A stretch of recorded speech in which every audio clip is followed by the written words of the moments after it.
Arratsaldeko 8:00 10 gutxi eta orain minutu batzuk amaitu da finala, jada bi pilotariak trentxaurrekoan irten dira eta finala Peio Etxeberriak irabazi du. Lauterdian 3. finala zuen eta lehenengo txapela eskuratu du. Adituak baditugu hemen eta hori baliatuko du noski Jon Eskudero, Berriako kolaboratzailea, pilotaria, federaziokoa, hainbat lan dituena. Beno, Jon, nola ikusi duzu finala? Bueno, favoritoa zen Peio Etxeberria, aditu askok, eta ni ez naiz aditua sentitzen ekain aritua baizik, baina aditu askok Peio Etxeberria jotze zuten, eskarmentua zuelako, esperientzi gehiago, joko zero bat ikusten zuten, eta ez da beti gertatzen, baina pronostikoak bete dira. Zezen baten moduan kantxaratu da, Javi Zabala, 4 eta 2 aurretik ere joan da, lehen tanto ikeragarri gogorra izan da, 28 pelotaka eta komentatzen genuen gubion artean ere, bai Zabala aurretik da, baina ea faktura ez ote dion pasako honek, eta ez dakit nekearen gatik izan den edo ez, baina 2 eta 4 horretatik aurrera, Peio Etxeberriak gora egindu eta Zabalak bera, eta azkenean,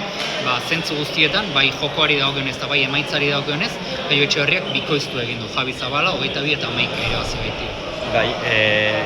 komentatzen egon gara baita ere, 4 eta 2 horretatik aurrera eta Peio gero ere prentxaurrekoan esan du, apur bat lotuta hasi dela, eta gero 4 eta 2 horretatik aurrera erasokorrago ikusi dugu askoz erabaki hortasun handiagoarekin aurrera joaten, ezta? Bai, eta uste, Andoni Gaskoren lan ere aipatu behar dela, askotan ez dugu jakiten botileroak zertarako egoten diren hor, baina detaile txiki bat askotan erabakigarri izaten da, eta 2 eta 4 atzetik zela atxedena eskatu dute, Peiok eta Andonik, eta atxedena oso ongi eskatutakoa izan da, ze hor erabaki dute bien artean, hemen pauso bat aurrera eman beharrazeok, erasora jo beharrazeok, ordura arte musika jotzen Zabala aritu da, Peio Etxeberria gehiago defentsan aritu da, gaina Zabalak asko asmatu dut arte horretan ezker hormaz lagunduz, Peio kontrakantxa aldera ateratzen, eta hor eskuinarekin zailtasunak izaten ditu Peiok, badakigu, baina hor pauso bat aurrera mandu, boleaz ezkerra irez beste joko bat, beste erritmo bat sartu du, eta erritmo horretan ito eginda Zabala, eta pixkana, gozara azizezezik, Peio Etxeberriak gozatuz jokatu du, eta ezkerra irez sekulako tantoak egin ditu. Zeinen zaila den final bat, zuk esan duzu bezala gozatzea, ezta? Bai, eta nik uste gako hori dela, Peio Etxeberriari sumatzen zitzaion arpeian ere gozatu egin duela, askotan saketik hasita lotuta sentitzen dugu, badakigu bere armarik nagusiena sakea ez dela, baina gaur 6 tanto egin ditu sakez, eta sakez egin ez duenetan ere erasorak aukera onak sortu zaizkio, eta ezkerra irez oso estudiatuta ekarri du etxetik, zuzen, paraleloki pelota oso ongi jodu atzeraka, Zabala atzeraka atera du, eta pixkanaka aldea lortuz joan enean, libratu eginda Peio Etxeberriaren gorputza ere, eta ezkerra ireaz bihurrituz ere tanto bikainak egin ditu, eta gozatuz bukatu du, eta bere publikoa gozaraziz, bai. Bueno, hemen ez daukagu euskaririk eta apur bat kamara aldatzen gabiltza. Beno, gero 12 eta 5 horretatik aurrera jada ez da partidarik izan iaia, Peio jaun eta jabe izan da, Zabala pilotak galtzen hasi da, eta hor ere apur bat, une batzuetan Zabalari nabaritu zaio behar bada bere lehenengo finala zela, eta apur bat esperientzia falta hori edo, ez? Horixe da, mamuak azaldu zaizkio, haizun zen ere Peio Etxeberriari lehenengo final hartan azaldu zitzaizkion bezala, hemen finaletan esaten da eskarmentua es un grado, esaten da erderaz, eta hala izango da, ekain gu biok ez dakigu hori, baina hala izango da, eta gakoa izaten da, aurkariari parean eutsi eta markailuan berdin ikusi eta zure buruarengan sinistu, baina ez da Zabalaren kasua izan, goitik bera egin du, Peio aldea ondituz joan da, eta mamuak azaldu zaizkio Zabalari, eta opariak egin ditu, baita sake errestuan ere, eta Peio Etxeberria gero eta hobeki sentitu da, eta nik uste ongi merezita, 3. aukeran bai, eskarmentuan lagun, merezitako txapelau lortu duela, eta iaz lortutako binakako txapelari, erantsi diola, lauterdikoa, eta pelotari haundi baten aurrean gaudela. Azken urtetan lauterdian pilotaririk onena izaten ari zen, Jokin Altunarekin batera, eta merezi zuen, eta aipatu diogu prentxaurrekoan ere, buruz-burukoa bakarrik falta zaiola, 3 haundien klub horretan sartzeko, txapelarik zailena falta zaio, baina pelotari haundi baten aurrean gaudela ez dago dudarik. Eta bestalde, aipatzekoa baita ere Javi Zabalak egin duen txapelketa, lehengoan aipatzen nuen nik, Jon, senarrek lehengo astean lauterdiko txapela irabazi zuen, gaur Zabalak 2 ala 2 afizionatu mailan batez ere buruz-buru kantxa osoko modalitatean nabarmendu dira, baina biek ala biek lauterdikoa izan dute lehen finala, batek txapela eskuratu zuen aurrekoan, besteak ezin izan du aurkoan. Bai, eta Javi Zabalak ere aurrera pauso itzela eman du, bi urte bagena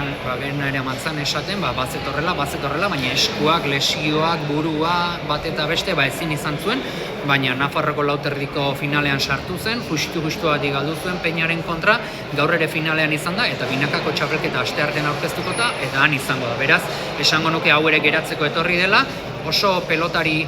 pistosoa da gainera, ikusteko eskerronekoa da, ezker eskuen postura bikainak ditu, eta geratzeko etorri da, eta nik uste dut, honek ere txapelema lortuko duela etorkizun hurbilean.